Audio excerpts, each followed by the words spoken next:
All right, good morning, everyone. Excellencies, colleagues, good morning, good afternoon, good evening, wherever you are. My name is Jenna Russo. I'm IPI's Director of Research and head of the Brian Urquhart Center for Peace Operations. I'm very happy to welcome you today to our virtual policy forum, Triangular Partnerships in UN Peacekeeping Operations, Promoting Innovation and Sustainability, organized in partnership with the Ministry of Foreign Affairs of Japan.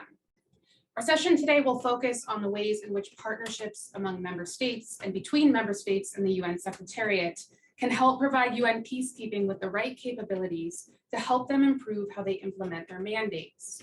Partnerships are an inherent feature of UN peacekeeping operations, as over 120 countries contribute uniformed personnel to missions around the world. In the 2018 Declaration of Shared Commitments, member states committed to improving peacekeeping partnerships to better prepare, train, and equip uniformed personnel. This commitment was further reinforced in 2021 by the Action for Peacekeeping Plus priorities, which emphasize capabilities and mindsets of UN peacekeepers and the need to deploy mobile, adaptable, and agile personnel to enable effective mandate implementation. Partnerships are critical to building and sustaining peacekeeper capabilities. They allow member states to harmonize their contributions, leveraging comparative advantages, and filling in gaps in capacity as needed. This has become particularly important in today's complex peacekeeping environments, where there is a need to provide specialized training in areas such as engineering and medical services, amongst others. Partnerships also facilitate the deployment of troops and police from member states that are willing and able to contribute personnel, but may not yet have developed specialized national training capacity. The Triangular Partnership Program, or TPP, managed by the Department of Operational Support and supported by countries like Japan, is one such example of how different countries can come together to address these critical capabilities gaps. We certainly look forward to hearing more about this initiative and others from today's speakers and panelists. We have an exciting panel of speakers and respondents in today's discussion. I'll start by handing the floor to Ambassador Motasato Matano, Deputy Director General and Deputy Assistant Minister in the Ministry of Foreign Affairs of Japan for opening remarks. And after his opening remarks, I'll introduce our keynote speaker, Under Secretary General Atul Khare, and the rest of the panelists. Ambassador Matano, the floor is yours. Thank you, Dr. Russo. Can you hear me? Okay. Yes, good morning, good afternoon, good evening, everyone. And it's my honor to join this forum today. And first of all, I'd like to thank IPI and Dr. Russo for your great support and efforts for making this happen. And I'd like to thank everyone joining us today. This year marks the 30th anniversary of Japan's International Cooperation Law enacted in 1992, which enabled Japan's participation in UN peacekeeping operations. Our first mission was to dispatch ceasefire observers and the self-defense force engineering units to UNTAC in Cambodia. And since then, we have contributed to international peace cooperation operations with 28 missions of more than 12,500 personnel in total. Based on trust earned through contributions over 30 years, Japan will promote what the Kishida administration has been highlighting, three determinations. One is the determination to fully defend universal values. Two, the determination to fully safeguard our peace and stability. And three, the determination to contribute to the humankind and take on a leadership role in the international community. With these three determinations, we will remain fully committed to developing international peace cooperation even further. In these 30 years, we have emphasized quality in our capacity building support.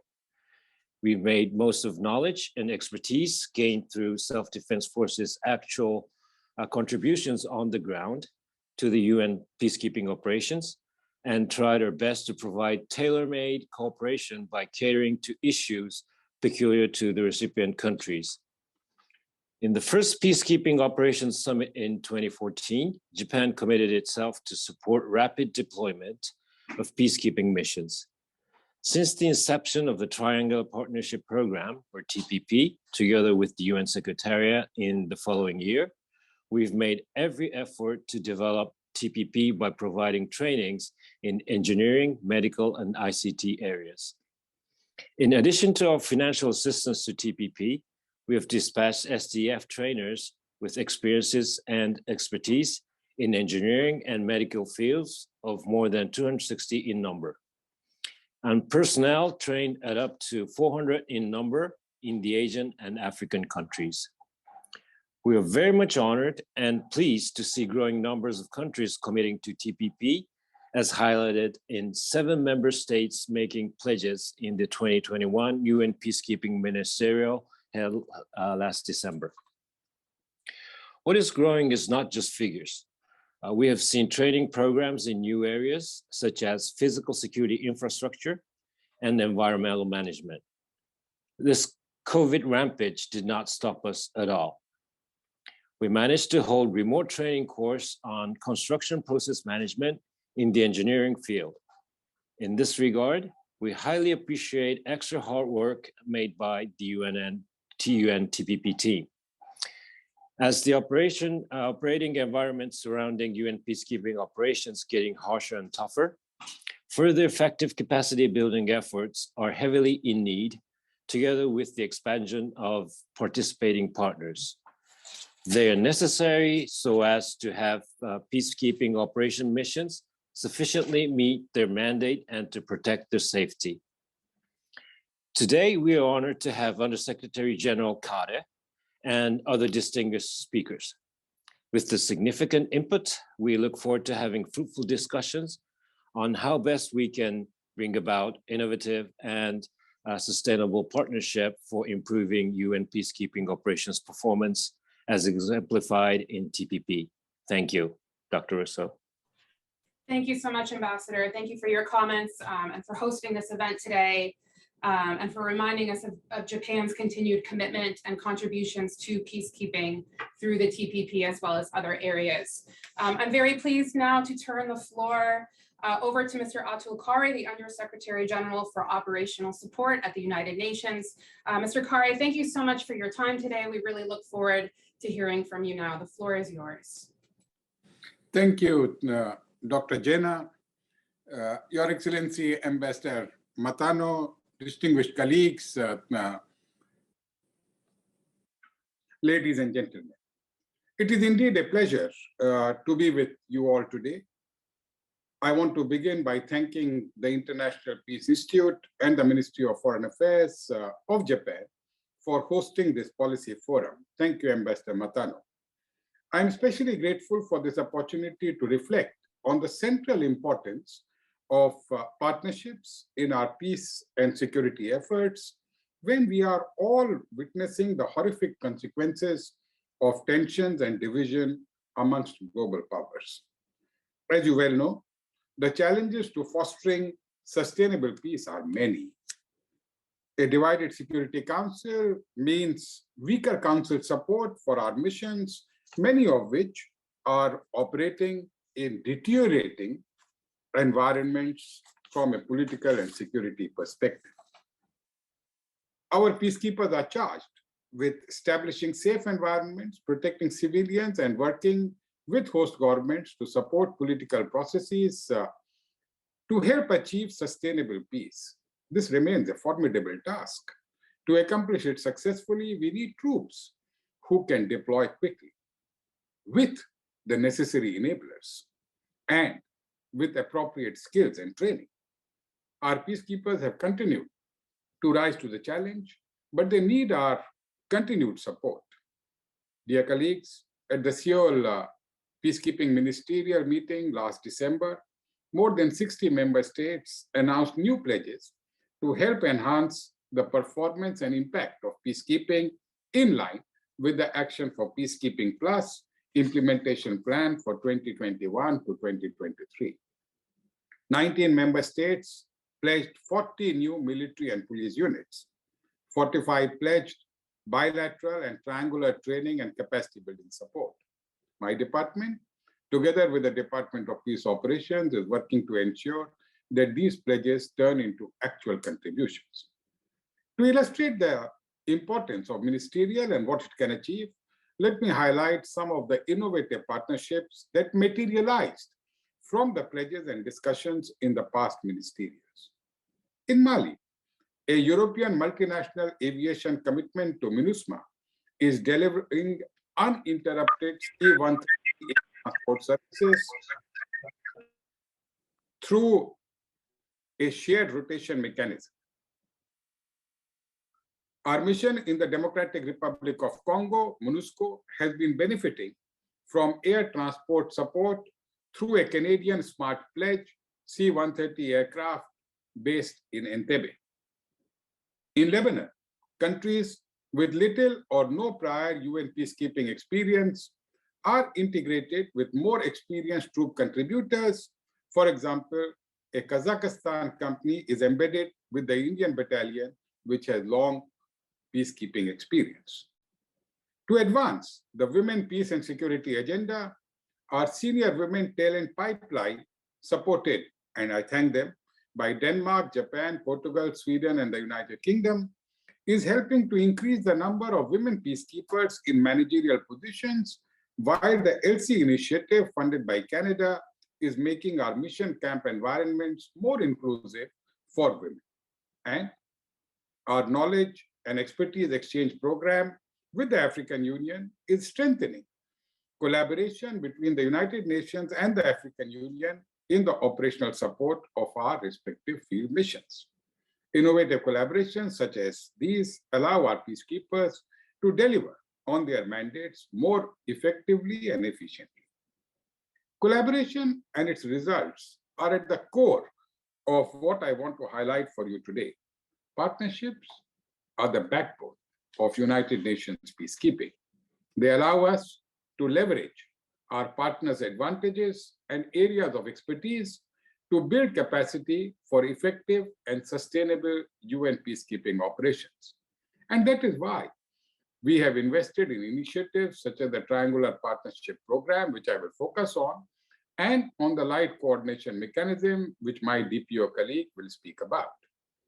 The Triangular Partnership Program, which brings together the UN Secretariat, troop and police contributing countries, and member states with the needed expertise and resources, is a direct outcome of the 2014 Leaders Summit on UN peacekeeping. In this high-level event, co-chaired by then US Vice President Mr. Biden and other global leaders, Japan's then Prime Minister, His Excellency Mr. Abe, pledged his country's support for training military engineering companies through partnerships with the United Nations and other member states. I believe the pledge stemmed from the recognition that partnerships act as multipliers in maximizing impact to address current and future challenges. The framework of the TPP, with the UN being able to bring together member states with diverse expertise and PCCs that want it, is highly flexible and has a built-in ability to adapt to changing peacekeeping challenges and capability gaps. It is thanks to this versatility that TPP has grown into what it is today.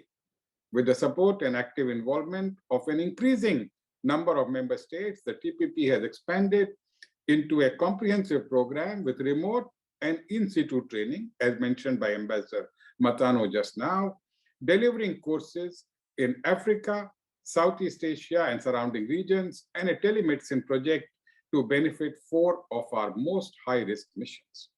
Over 7,000 peacekeepers have received expert training on engineering, medical, camp security, and C4ISR. After a short halt due to the global pandemic, we resumed in-person trainings last year with appropriate COVID-19 mitigation measures. We have already conducted in-person trainings in Kenya and Uganda this year and hope to soon launch one in Indonesia.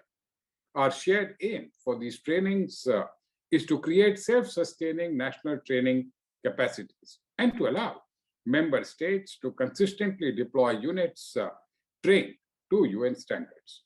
Deploying UN personnel that are well-trained and well-equipped to fulfill their assignments is obviously of paramount importance.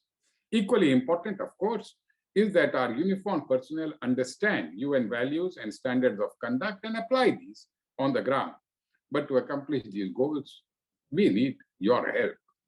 I urge member states with the expertise and resources to support troop and police contributing countries by filling training gaps and equipment shortfalls through initiatives such as the TPP. Support can include funding and in-kind contributions such as provision of training. Take this opportunity to express my gratitude to Australia, Indonesia, Israel, Japan, Kenya, the Republic of Korea, and Rwanda for pledging to contribute to the TPP, and several others that expressed their support. I would also like to thank many others, including our own speakers today, who are contributing to UN peacekeeping, collaborating with one another in various ways. Let me conclude by paying tribute to the extraordinary dedication of the women and men who serve in our peace operations. It is therefore our collective responsibility to train, equip, and prepare them to meet our shared commitments on the best possible footing and to help them stay safe and healthy while they conduct their missions. I hope my words today help illustrate the exceptional power of partnerships in making that happen. I am grateful for the continued support of our partners, and I'm optimistic that an ever-growing number of member states will feel inspired to make their own unique contributions to the betterment of United Nations peacekeeping. With that said, Dr. Russo, I wish to thank the speakers and all participants for a fruitful discussion. Dr. Omo of the Department of Peace Operations and representatives of the TPP team of my own department will be available to respond to any questions or comments addressed to the United Nations. And thank you again for the opportunity. Thank you so much, Undersecretary General. We really appreciate your comments and your time here today. In the words of Mr. Kare, partnerships are indeed the backbone of peacekeeping. And it's wonderful to hear about some of the current and historical initiatives that have taken place in terms of partnerships, and also to be reminded that member states now have an opportunity to use initiatives like the TPP and other partnership opportunities to fulfill their commitments and pledges to UN peacekeeping. So thank you so much for those really wonderful remarks. I'm very happy today to be able to introduce our wonderful panel of speakers that we have. Once we've had a chance to hear from our speakers, we will be opening up for a Q&A from the participants. So if you would like to submit a question for consideration, please use the Q&A function that you see at the bottom of your screen. So let me now please introduce our speakers. We have Brigadier Joyce Sitinai, Director of the International Peace Support Training Center of Kenya, followed by Major General Huang Kim Fung, Director of the Department of Peacekeeping Operations, Ministry of National Defense of the Socialist Republic of Vietnam. After that, we'll be followed by Dr. Omowanme Omo, Head of the Field Training Support Team, Policy Evaluation and Training Division of the UN Department of Peace Operations. And finally, Mr. Yoshimitsu Morihiro, Senior Operations Coordinator, Joint Staff, Japan Ministry of Defense. So thank you so much to all of our speakers for being willing to come today and to offer your remarks. I will turn first to Brigadier Joyce Sitinai. The floor is yours. Thank you. Excellencies, ladies and gentlemen, hello from Kenya. I am most delighted to be with you today and honored to speak at this important policy forum. Ladies and gentlemen, for several decades, United Nations peacekeeping operations have evolved significantly in complexity. Consequently, the capabilities required for successful peacekeeping missions are complex and multifaceted.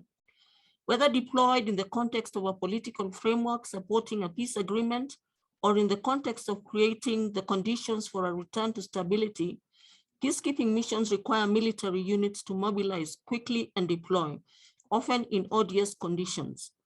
To meet these complex peacekeeping challenges, the military component often plays a pivotal role in providing and maintaining a secure environment. Establishment of secure bases, airfields, roads, helipads are basic requirements for troop deployments, police as well as civilian component deployments. This can only be enhanced by engineering units which have the requisite capability and capacity. Having a greater pool of engineering units would accelerate deployments, which in turn would likely assist to bring peace to fragile states. Hence the importance of the rapid deployment of engineering capability under the UN Triangular Partnership Initiative.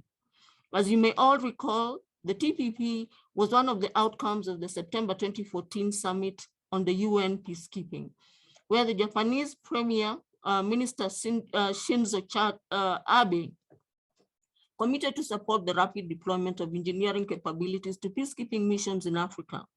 The concept was made up of United Nations supporting member states and African troop contributing countries. This has since expanded to include Asia Pacific TCCs.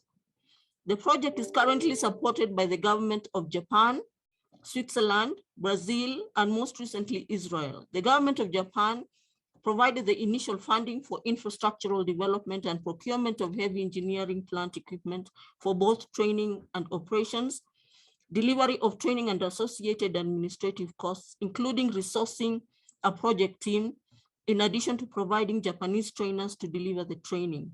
The training under the framework of TPP is currently underway and being conducted at the Humanitarian Peace Support School in Embakasi, Nairobi. Ultimately, the project is intended to train and equip engineer units with heavy engineering equipment purchased as United Nations owned equipment through the project and develop them to and deploy them to peacekeeping missions. This training concepts includes training at the static training facility, where a set of equipment are held, as well as mobile training in troop contributing countries setting. The concept also includes building capacity in terms of local or regional trainers for conducting training of trainers courses, as well as engineer project management courses. The current priority for the project is to expand partnerships. For ease and better understanding of the project's concept, the progress by member states and UN secretariats invited representatives from the embassies of Kenya to observe the training in July 2016, where Japan, Switzerland, USA, Canada, and Germany attended. Since 2015, 20 courses have been conducted in total, with a number of about 400 trainees from 12 different countries from Africa and Asia Pacific. These have included Cambodia, Fiji, Ghana, Kenya, Nepal, Niger, Rwanda, Sierra Leone, Thailand, Uganda, Tanzania, and Zambia. After training, the troops will be able to carry out road, airfield, helipad, and campsite construction, as well as undertake transport, recovery, and maintenance duties. It is expected that those trained will be capable of moving to peacekeeping missions at short notice, operating and maintaining heavy equipment, and delivering quick impact. Significantly, the project has also built a significant capacity of trainers within the region. In the TPP project, the UN has a role of liaison and communication between member states and troop contributing countries. And therefore, the UN undertakes planning, budgeting, and management coordination, including logistic and facilitation support, human resource support, procurement services, and documentation, including curriculum development and development of SOPs. So there are many opportunities and challenges in this project, but the opportunities are that, from our experience, the Humanitarian Peace Support School has provided an ideal climate for training, as it has the resource and the space to be able to carry out this training. For troop contributing countries that have military engineers, the opportunities are enormous for capacity building. The challenge is that we need, although the project is gaining traction, we need to garner more support from member states to undertake and also undertake impact assessment with troop contributing countries to help us determine the lessons that can be learned. In conclusion, ladies and gentlemen, the project is an enormous and worthwhile investment that is set to reap great benefits. Its success relies on a diverse group of partners for funding, management, technical collaboration, and support. It has so far managed to pool resources to advance a common global cause. that is of more effective rapid deployment of peacekeeping operations. There is no doubt that TCCs will in time be capable of deploying quickly and operating effectively across a wide range of environments. Kenya, through the IPSTC, is committed to supporting the project as and when necessary. Thank you very much. Thank you so much, Brigadier Sentinai, for those comments and for reminding us of the need for complex and multifaceted capabilities, including the need for rapid deployment, engineering capabilities, and sustainable forms of training. We really appreciate your comments. I'd like to turn now to our second panelist, Major General Huang Kim Fang. The floor is yours. His Excellency, Mr. Andrew Hare, Undersecretary General, United Nations Department of Peace Operations, distinguished leaders from Ministry of Foreign Affairs of Japan and International Peace Institute, distinguished participants. On behalf of Vietnam Department of Peacekeeping Operations, Ministry of National Defense of the Socialist Republic of Vietnam, I would like to express my pleasure and honor to participate in this virtual policy forum, Triangular Partnership in UN Peacekeeping Operation, promoting innovation and sustainability as a panelist. I would like to extend my sincere thanks to Japan, the host country, and the organizing committee for giving me a valuable opportunity to share the Vietnam experience with the UN Triangular Partnership Program and make recommendations for future progress on the partnerships. As the first Southeast Asian country officially selected by the UN to conduct training courses within the TPP framework from 2018 to 2020, with the central coordination of the UN and resources support of the government of Japan, Vietnam successfully conducted 3 TPP engineering training courses, including the pilot course in 2018, the official course in 2019, and the training course in 2020. These courses were delivered to 56 participants from 8 Asian Pacific countries, out of which 29 were Vietnamese. Instructed by 68 Japanese instructors and observed by specialists, officers from many interesting countries. The TPP contributed to enhancing rapid deployment capability and performance in peacekeeping operations of TCCs. A key in point is deployment of Vietnam's first engineering contingent to UNISFA in the second quarter of this year.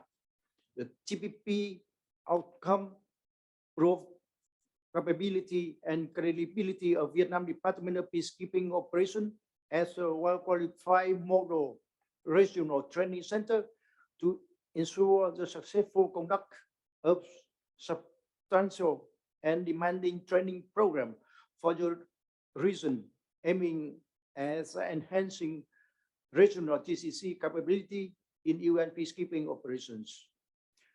From the successful TPP conduct in Vietnam, we have drawn out the following lesson learned. Firstly, the special attention and all facet support from the highest level leadership of the participating country is a key to the success of the TPP. Since it is the Triangular Partnership Program between the UN organization and the government of Japan and the government of Vietnam, based on the signing of the host country agreement between the government of Vietnam and the UN, the TPP has absolute legal ground and legitimacy. Therefore, the best condition and facilitation have been provided to the legal and administrative procedure, training support, planning, and training delivery. Although it was a training program of magnitude conducted in a large training site with quite a number of equipment participants and training courses have been successfully conducted in accordance with the UN standard, largely due to the support of MOD and close coordination with the system.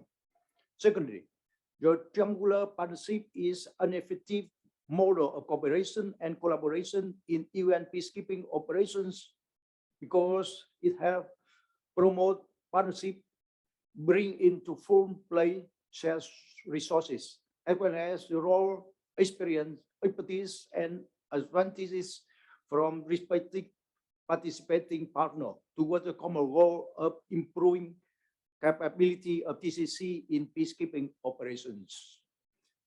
The UN as a central planning and coordinating organization, Japan as a sponsor of finance, material, equipment, instructor, and expertise, and Vietnam as the host of the courses have collaborated closely and synchronized joint efforts to ensure the success of training.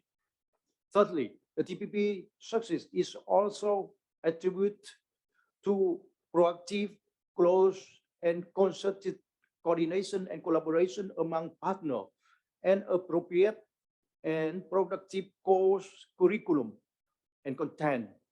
Japan sent a big team of instructors and interpreters with one instructor tutoring one participant, thus achieving tangible training outcome.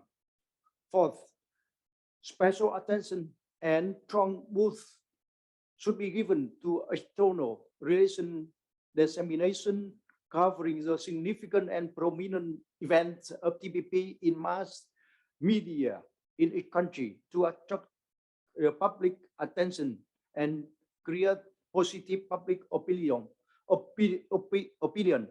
and effect.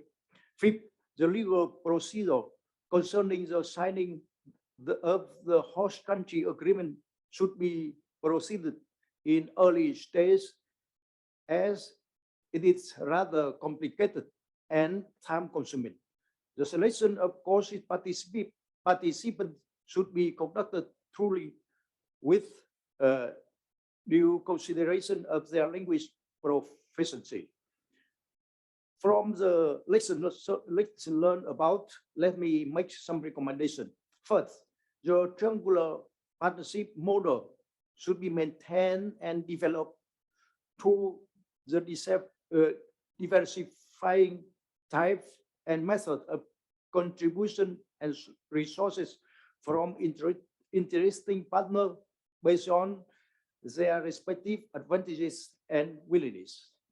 For instance, the contribution of instructor may be shared by another partner rather than from principal partner. Second, based on the review of rotationally conducting TPP training courses in the region, it is necessary to sort out the best training site to serve as a standardized regional training center. Third, consider the inclusion into the TPP training program of other areas such as military medical services, TPP project management, scenario-based field training exercise for engineering and medical contingent participating in UN PKO. Fourth, regarding HCA, including the ad hoc management for TPP training courses to facilitate and simplify legal procedure and ensure quick implementation of TPP training courses. It is better to have the HCA side at the governmental level and at the ad hoc agreement side at technical working level between TPP manager and the military advisor. As the ad hoc agreement only updates some additional technical and administrative detail, such as the time, number of participants, etc. And all other legal terms and conditions are included in HCA, the original legal document. Fifth, the requirement of language proficiency should be based on the priority given to the training objective for particular target learner. Last but not least, sincere thanks to you all and wishing the TPP greater success, making substantial contribution to enhancing capability in UN peacekeeping operation. Thank you. Thank you so much, Major General, for those comments, for highlighting some of Vietnam's important contributions to TPP, and for some of these very concrete lessons learned and recommendations for the way forward. We really appreciate your comments. I'd like to turn next to Dr. Omowanmi Omo, who's the head of the Field Training Support Team Policy Evaluation and Training Division at UNDPO. Dr. Omo, the floor is yours. Thank you, Jenna. Your Excellencies, distinguished participants, thank you for the opportunity to contribute to the discussions on triangular partnerships in peacekeeping operations, and specifically DPO's approaches to training-oriented partnerships, capacity building, and priorities. I also wish to thank IPP and Japan's Ministry of Foreign Affairs for co-hosting this event. The Action for Peace initiative and Action for Peace Plus strategy for 2021 to 2023 carry forward the Security Council Resolutions 2436 and 2518 on performance, safety, and security. They are rooted in the Security Council mandate and are not necessarily options or add-on activities. The initiatives represent the core business of peacekeeping, and they constitute the priorities that we will continue to focus on, along with the need to keep addressing some related challenges and gaps that we face. We must all continue to aim at helping TCCs and PCCs to create national capacity by becoming self-sustaining for their pre-deployment preparations, training, and rotations. This will require working as far upstream as possible to ensure that they consistently deploy units and individuals trained to UN standards with the right mindsets, willingness, and capabilities to perform effectively and implement the mandate. While peacekeeping skills are important, focus must also be on building them upon a solid professional basis of military and police skills. TCCs and PCCs must also be assisted to deploy more women peacekeepers who have been well trained in both core and peacekeeping skills. As we continue to provide support to various categories of peacekeeping personnel, our priorities for this period will include support to the UN Police and implementation of the strategic guidance framework. To this end, 8 courses are being developed in close collaboration with police contributing countries. This includes the individual police officers' specialized training materials, intelligence-led policing, crime intelligence, monitoring, mentoring, and advising, community-oriented policing, public order and protection of civilians, capacity building, and border policing, which we just added in January 2022. The individual police officers STM was finished in 2021, and we have since conducted 3 courses on it.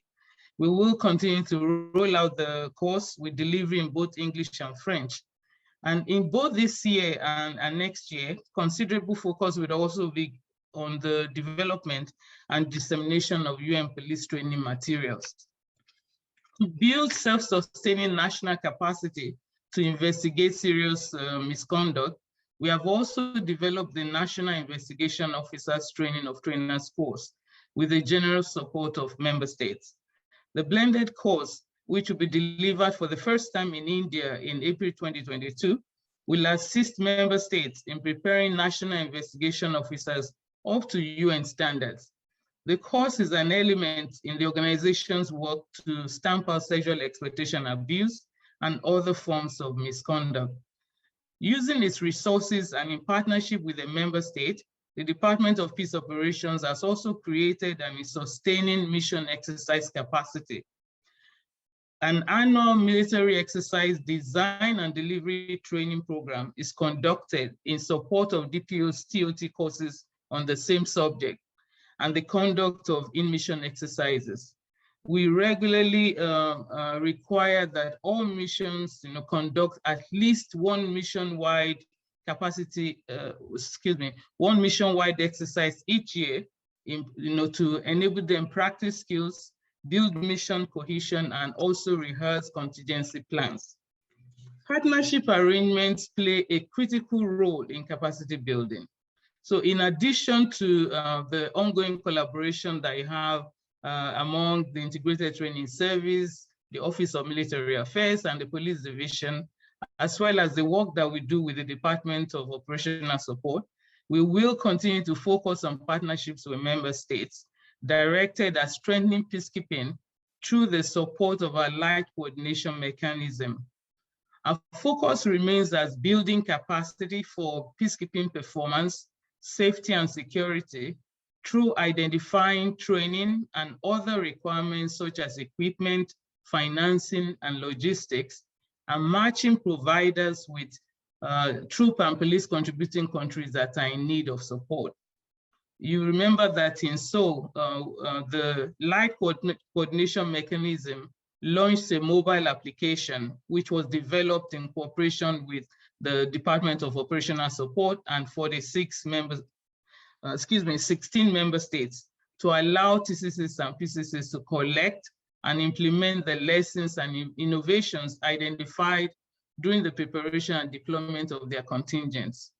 This mobile app will help peacekeepers to work smarter, more efficiently, more effectively, and more safely, and can be used by training providers as a tool to monitor, access, and adjust their support to partners. Another sustainable way to ensure that capacity building efforts are well structured to address specific mission needs is the inclusion of mentors during the deployment of trained contingents to assess the impact of the knowledge transferred and strengthen identified weakness in mission or during the next pre-deployment preparation phase. Member states who have already implemented mentoring partnerships are encouraged to share the lessons identified through their deployment with the light coordination mechanism to inform prospective partners. As was mentioned by Mr. Tukare, we're really looking forward to the support of member states in partnering with us to reach out to troops and police contributing countries that really need support. Training is a strategic investment, and our shared aim should continue to be to ensure that all TCCs and PCCs can meet or exceed UN performance, safety and security standards on a consistent basis and across multiple rotations of units and individuals. I thank you very much for your attention.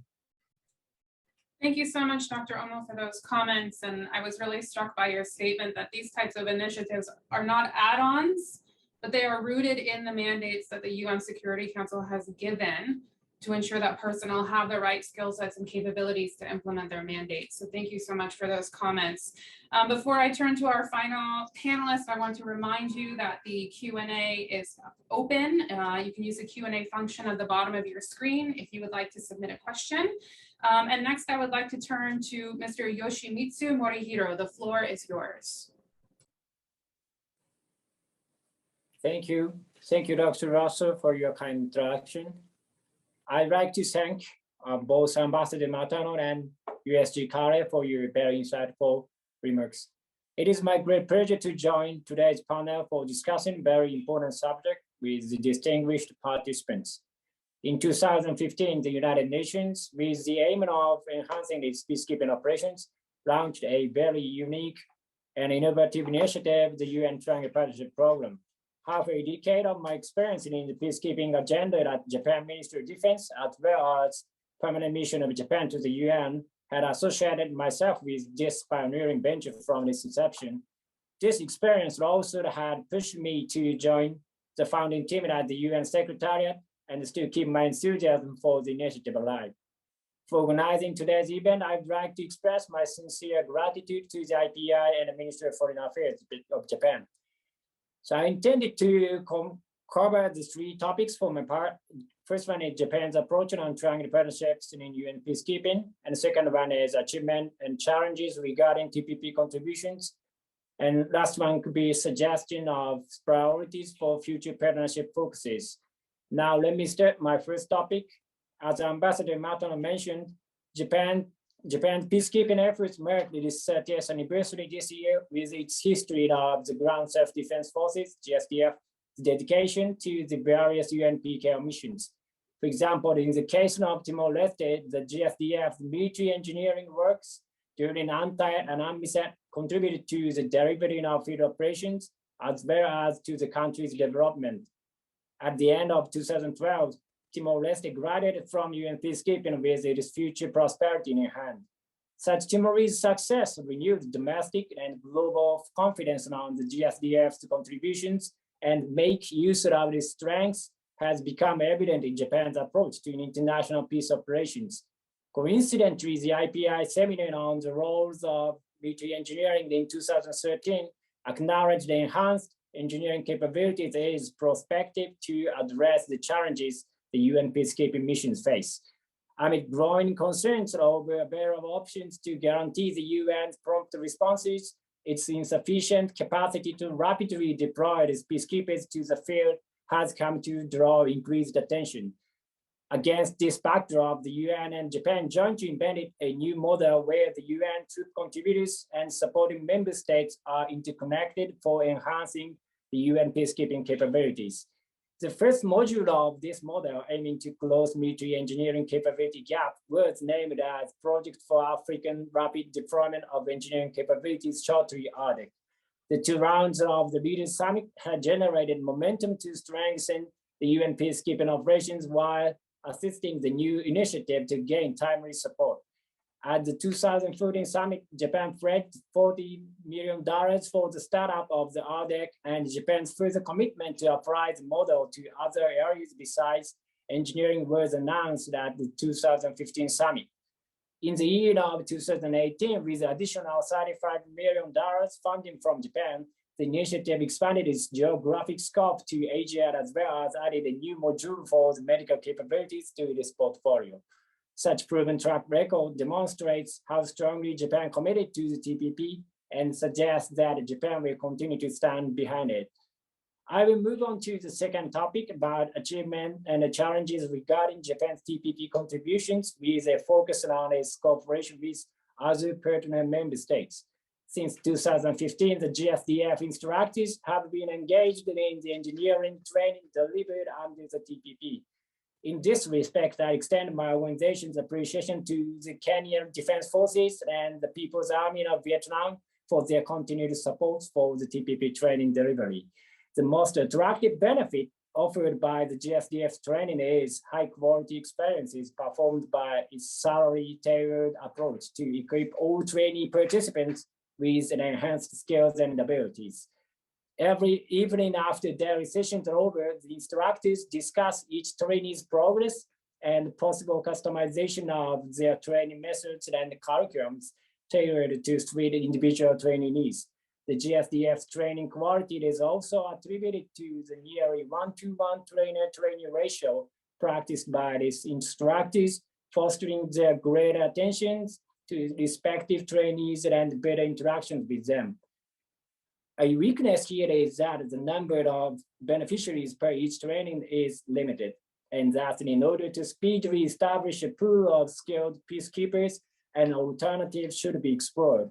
A partner member state, Switzerland, has settled this by employing the training of trainers format, and this is an exhibit how different partners' strengths co-functions in a partnership architecture.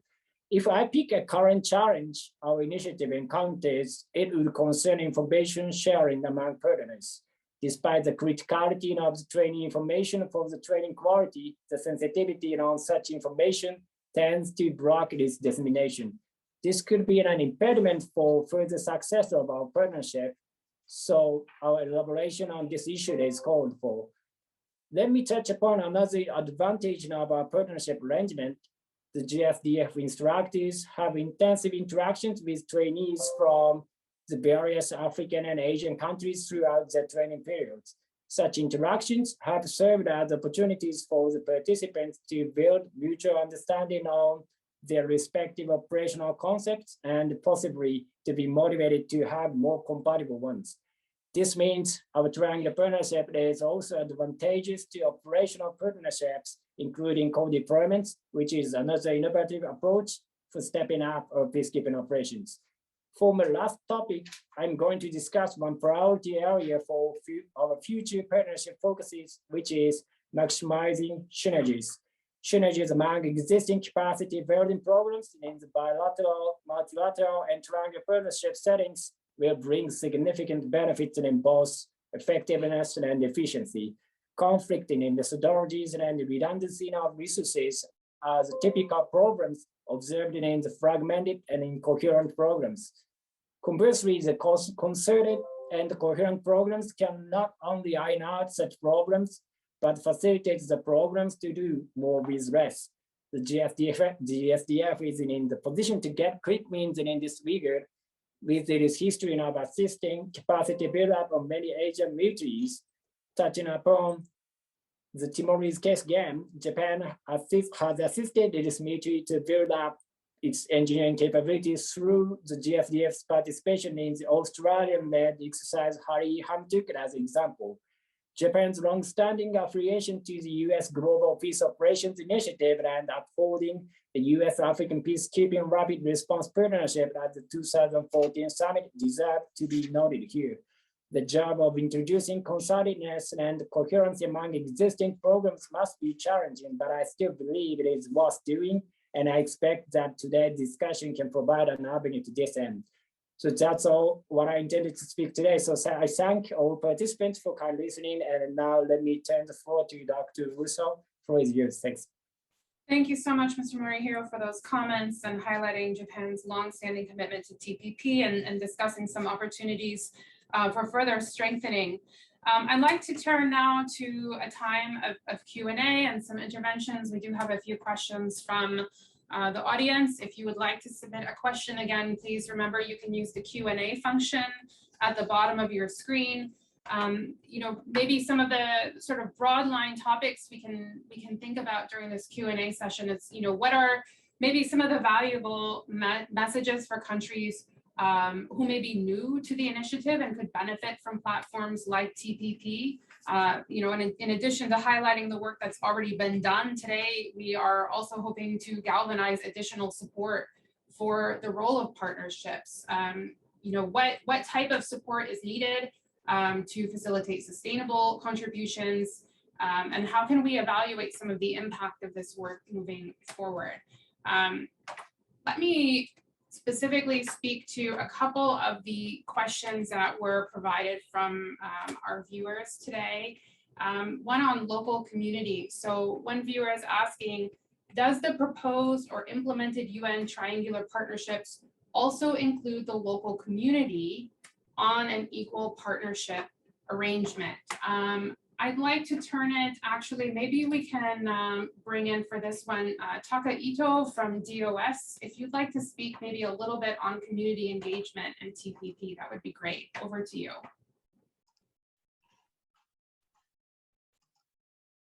Okay, thank you, Dr. Russo, and thank you to the LinkedIn participant for the question.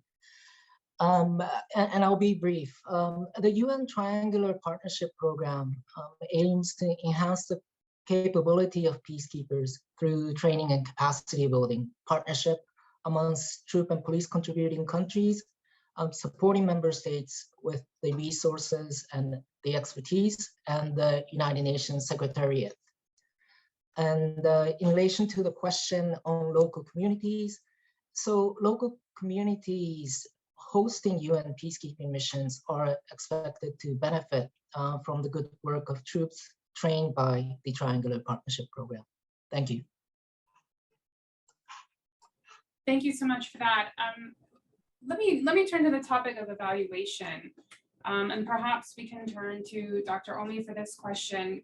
One of the questions from the participants is, could you elaborate on the evaluation regarding UN TPP, including training contents, trainers, and outcomes of trainings. If you can speak at all to the question of how we evaluate the impact of programs like TPP. Yeah, I'm still going to ask Taka to speak to how the evaluation is done. But then in terms of the results of the evaluation, what we've received so far has been very favorable. You know, as Mr. Kari said, you will find that, you know, when we started, we just had a few member states, you know, that were interested in this project. But since then, because of the efforts that have been made in helping to build national capacity, you find that many more member states have begun to show interest. We've increased the number of people being reached out to. Over 7,000 peacekeepers have already been reached in different areas: engineering, medical, camp security, environmental issues. So it's definitely received been found to be a program that is favored, and that's why we're really committed towards continuing work, you know, on this project.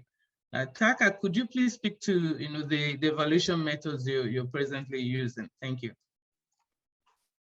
Okay, thank you for the excellent question. Let me find my notes. Okay, so with regard to the question on evaluation of the training contents, the trainers, outcome of the trainees, we actually conducted evaluation before COVID. And I will not go into too much of the details, but just to share that what we have decided following this evaluation is to initiate several efforts, initiatives to further improve our training program.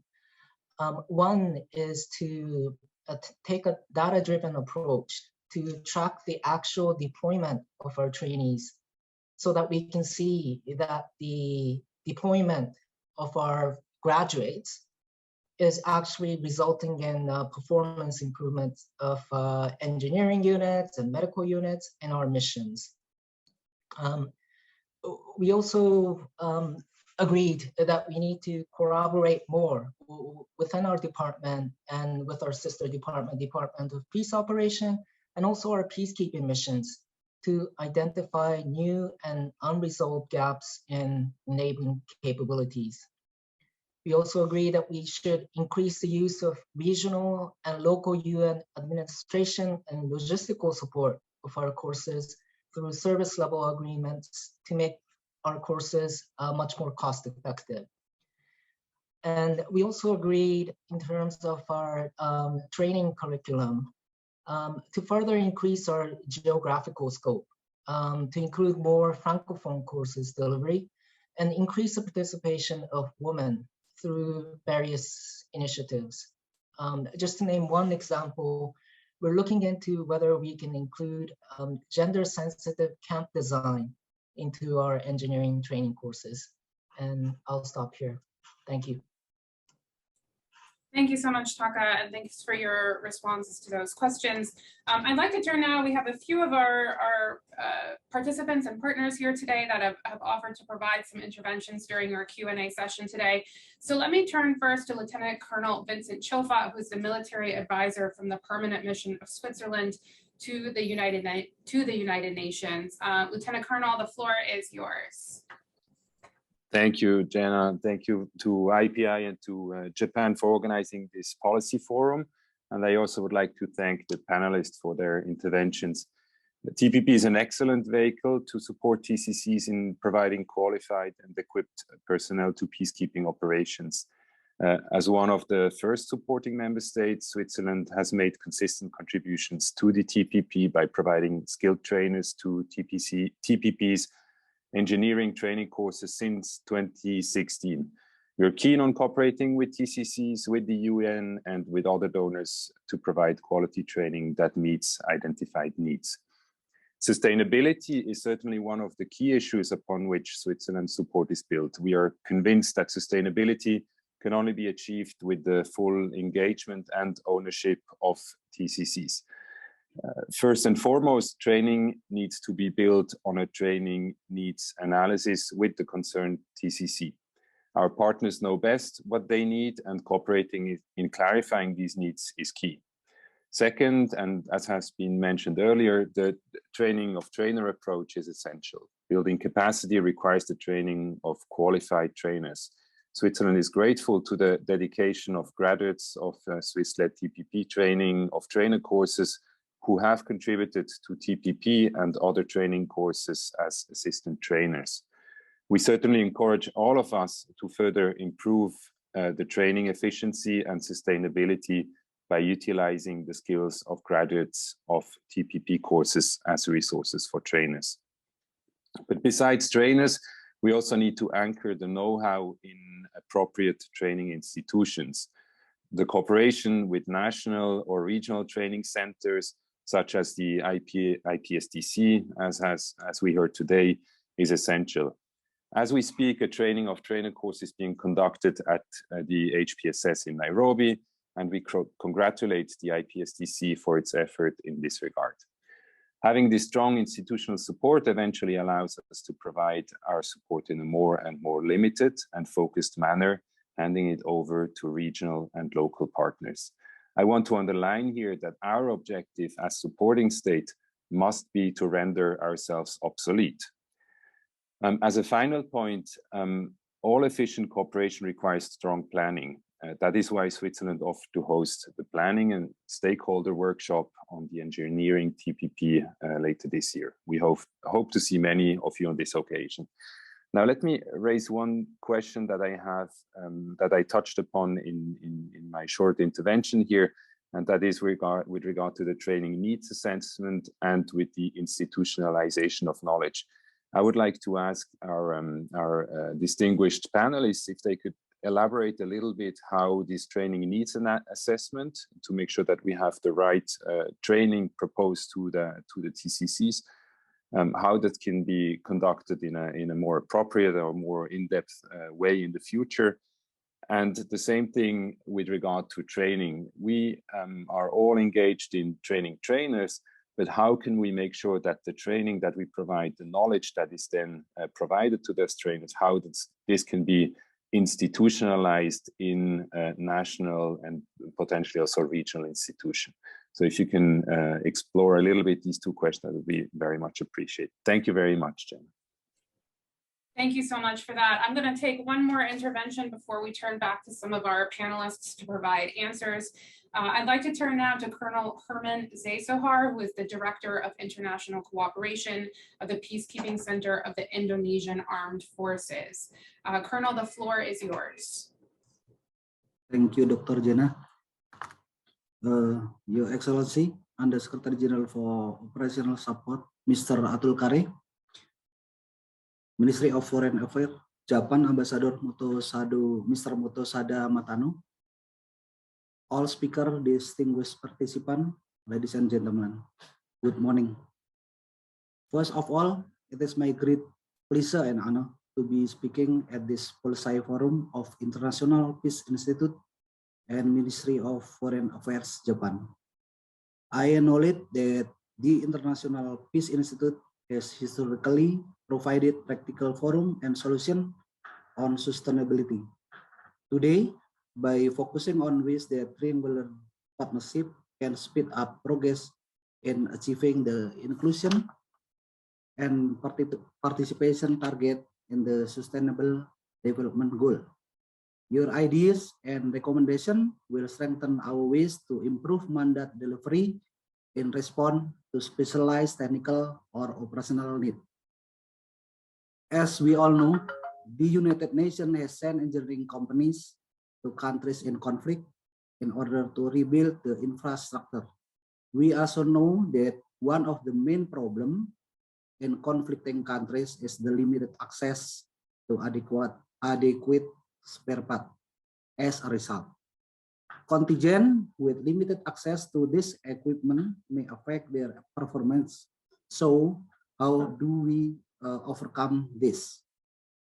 As a representative of IPSC and in the capacity of Komandan Indonesian Armed Forces Peacekeeping Center, Air Vice Marshal Benedictus Beni, Indonesia has long had two engineering companies operating in two peacekeeping missions, MINUSCA, Central Africa, and also MONUSCO, Republic Democratic Congo.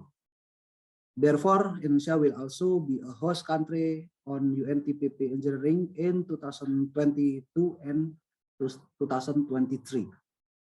We see this opportunity as valuable moment to enhance the capabilities of our task forces in the operating field. Being operating under PMPP TNI, Indonesian Engineering Company, haven't experienced any major problem. Through our cooperation with the UNTPP, Indonesia has so far benefited through three main things. Firstly, is the experience in moderate engineering. Secondly, is the knowledge and understanding of latest technology. And lastly, is problem solving through the engineering companies we have deployed in the UN mission. I hope that today our substantive discussion and sharing session can provide invaluable feedback in addressing triangular partnership and how we can implement it to contribute to effectively and sustainable in the future UN peacekeeping operation. Thank you very much. Thank you so much for those remarks. We have a number of good questions here to deal with, including from our most recent speakers and also from the Q&A box. So I'm wondering, perhaps Brigadier General Sitianai, maybe I can turn to you on the question of training needs assessments or TNAs. The question was on how we can elaborate a bit more on the process of TNAs, how they can be conducted in a more in-depth way in order to facilitate an appropriate training response. Thank you very much. I think that question is very, very important. And now that we have been conducting TPP, especially for engineer units, since 2015, I think it gives us an opportunity also to go back and see whether we have really met the gaps that we identified at the very beginning. A training needs assessment would usually be a way of identifying the knowledge gaps in relation to the job or the work that we expect the peacekeepers to undertake while in mission. So I think the most important thing would be to include the key stakeholders, more so the troop contributing countries, assess whether the training has actually helped them in deploying quickly. And there are a range of questions that we can ask to do that. The next is the UN missions that are the users of these troops. Is our startup missions getting any better as we conduct, because of the training that we have conducted? I think those are critical questions that we need to ask. And the interesting thing and the positive thing is that we now have some experience from 2015 to today to be able to do a more thorough training needs assessment. Additionally, the training institutions would need to be involved as well, because they are the ones who receive participants and understand whether the level of competence that is being given to them is adequate to develop engineer capability that is required for the UN. So it actually requires a very comprehensive group of people to come together and analyze this. And I think it is something that we can do in cooperation as TCCs, UN missions, and the training institutions that carry out training. Thank you. Thank you for that response. I'll turn to a few more questions in the Q&A box in a few minutes, but first I'd like to invite Ms. Carolyn Stranick, who is the advisor in the United States mission to the United Nations to provide an intervention. Ms. Stranick, the floor is yours. Thank you very much, Dr. Russo. And thank you very much to IPI and our colleagues from the Japanese Ministry of Foreign Affairs for hosting this important discussion. As other colleagues, particularly Dr. Omo noted, triangular partnerships, in our view, are really essential to enhancing the performance of troop and police contributing countries, which leads not only to better mandate implementation, but also enhanced safety and security for all peacekeeping personnel. Triangular partnerships for capacity building between the UN, a donor country, and a recipient troop or police contributing country. This is a very broad concept, and others have given examples of how this can be tailored to very specific needs. From our point of view, Japan's Triangular Partnership Program is a really excellent example of this. To speak about our experience briefly from the United States, we are the largest capacity builder for UN peacekeeping. We have some long-term partnerships with over 50 troop and police contributing countries. And over the last 15 years, we've invested over $1.5 billion through our capacity building programs, like the Global Peace Operations Initiative and the International Police Peacekeeping Operations Support Program, where we focused on enhancing the ability of troop and police contributing partner countries to deploy enhanced capacities in aviation, engineering, and medical capacities. But also from our long experience, we've identified a few key lessons that we think can be applied across all triangular partnerships that we just wanted to highlight today. The first, and many others have mentioned this as well, is the importance of sustainability. From our perspective, it's been much more helpful to have long-term partnerships over a period of years, as opposed to single one-off training sessions. We've seen this particularly in our relationships with countries like Bangladesh, Rwanda, Uruguay, and others. Second, we do feel it's very important for capacity building initiatives that fill gaps in mission capacities that have been identified by the UN, and to hear very clearly from the UN what those capacity needs are and make sure that we tailor our capacity building support in that direction. And finally, we think the UN in particular can play a very important role in facilitating those partnerships. I believe Undersecretary General Kari already mentioned the light coordination mechanism, and we think that this is a really critical way to try to match donors and troop and police contributing countries that can work closely together to meet those needs. We also saw, a wide range of proposed triangular capacity building partnerships in last year's Seoul Peacekeeping Ministerial. So I just wanted to take this opportunity also to thank the Republic of Korea for their hard work in hosting that ministerial. And as Undersecretary General Kari also noted, now we are moving from the pledge stage from that ministerial towards actual implementation of those pledges. So I would just like to ask our Secretariat colleagues to elaborate a little bit more about the next steps to help in implementing these capacity building pledges from the ministerial, and particularly if there are any areas where member states can be more supportive in realizing those efforts. Thank you. Thank you so much for those comments. Obviously, the issue of sustainability and implementation is one that we keep hearing about and we'll come to in a minute. But before I turn it back to our panelists, I want to invite Ms. Mona Ouazani Chadi, who is a counselor from the Permanent Mission of the Kingdom of Morocco to the United Nations, to provide their intervention. The floor is yours. Good morning, and thank you very much for giving me the floor. And thank you also to IPI and the Ministry of Foreign Affairs of Japan for organizing this panel discussion on triangular partnerships. As many colleagues said before, reinforced partnerships play an important role in improving the performance of peacekeeping missions, particularly when they focus on building operational competence, skills, and leadership.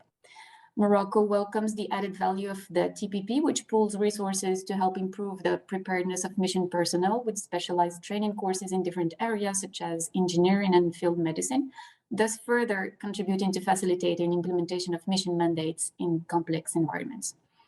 Back in 2020, the Kingdom hosted and offered a training of trainers course in operation of heavy engineering equipment in French, carried out within the framework of the TPP for enhancing the rapid deployment by enabling capacities for peacekeeping in order to support the mission components through better mobility.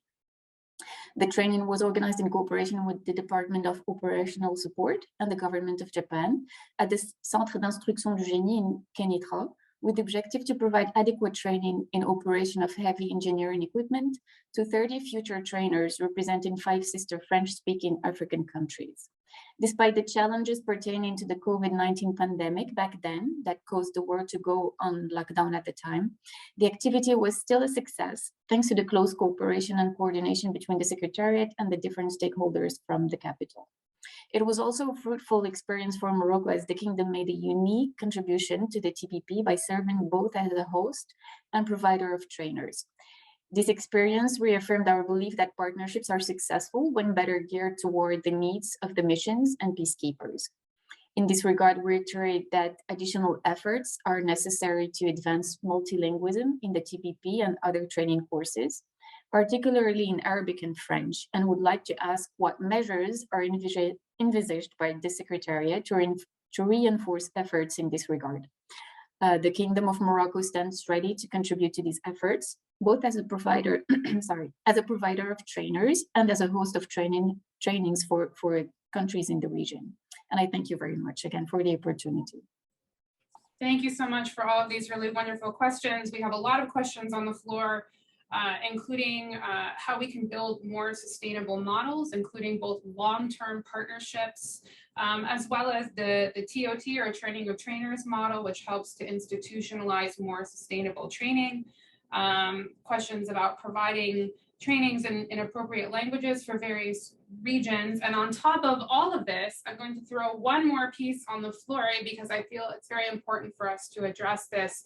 There's a question in the Q&A box regarding gender and women. We know that gender mainstreaming often falls into the pitfall of sort of gender essentialist understandings of this specific value that female peacekeepers have. How can we measure and appreciate the added value of women in peacekeeping without falling into the gender essentialist trap when it comes to thinking about gender? So maybe first I can send it to Taka, who offered to respond to a few of these points, and I'll just ask each of our panelists to respond, to keep it very brief because we only have about 5 minutes left. Thank you. Okay, thank you, Dr. Russo, and thank you to the representative of Switzerland, Indonesia, US and Morocco for sharing their important perspectives and comments on TPP. And I'll just respond to a few questions in relation to TPP.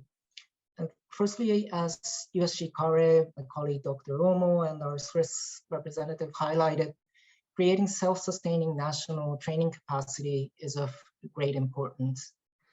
And we have started to utilize the skills of previous Triangular Partnership Program graduates as assistant trainers in our program. In Kenya, for example, the ongoing engineering training courses benefit from the guidance of assistant instructors from Kenya and Ghana, who are themselves graduates of TPP courses. And we found that our courses become more rich and the knowledge transfer more effective when we have trainers from the region who have deep understanding of the local context. It is also a morale booster for new trainees to see past graduates from their own country or neighboring countries becoming trainers. So we will actively employ this model, which we work together with our Swiss trainers to develop, which enhances the efficiencies of TPP training, as well as raises the sustainability of national and regional capacity building. With regard to the language issue raised by our Moroccan representative, we do intend to hold an engineering training course in Morocco this year in French language. And we're also conducting outreach targeting Francophone TCCs. We've already developed fact sheets in both English and French, and we'll be soon launching a French language version of our TPP website. With regard to peacekeeping ministerial follow-up and the role of LCM, I can say that the TPP coordinates closely with the LCM, which matches member states who offered or pledged training and capacity building assistance with those member states who would benefit from those so far. We received information from LCM and others on training capacity and support that can best be provided through triangular partnerships and TPP. And we engage with member states to discuss the details on how we can work together to develop an actual training or operational support program. And finally, on the question regarding spare parts, it is a critical issue for our missions, as peacekeeping missions tend to be in extremely remote locations with poor infrastructures and equipment can break down. And one mechanism that we may be able to use to address this is the concept of joint deployment, in which one member state will deploy the troops and another member state will deploy the equipment and be responsible also for the maintenance. I'll stop here. Thank you. Thank you so much, Taka. We just have a minute or two left, but I'm wondering if we can bring in Mr. Morihiro one more time, as well as Major General Fung. If you have any concluding thoughts, either on the topic of building sustainable partnerships and how member states can help to support that, and or the question about gender is still on the floor. Mr. Morihiro, I'll turn to you first. If I can kindly ask you to keep your closing thoughts to about 1 minute. Thank you. Okay, thanks. I should be brief. And my last comment could be just regarding the sustainability that from the member state, supporting member states perspective. I just really echo the importance of expanding the partnership, but maintaining and strengthening tie with the current partner, and also it is important. And that the key is for my thought is that we need a kind of tangible outcome from the project. So that means we actual reinforcement of the peacekeeping operations. So I really appreciate Mr. Taka's point that is coordination inside the UN Secretariat, and also just providing a better access to the troop contributors to the actual peacekeeping missions. So again, our goal is the reinforcement of peacekeeping operations. So if we just kind of tangible things, I think naturally we can have a stronger tie with the current partners and also expanding the partnerships. I'll stop here. Thank you very much. Thank you so much. And then the last word from our panelists today will go to Major General Fung. Do you have any concluding remarks for us just in terms of how to support more sustainable partnerships among member states?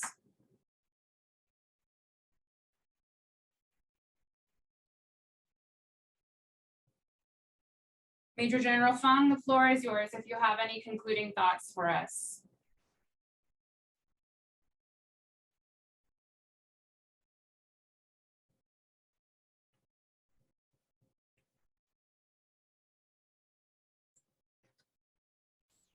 No? Okay. Very good benefit. We have a very good benefit from TPP in 3 years, 2018 to 2020. And we consider that's very useful for Vietnam, like relatively new country to participate in this PKO.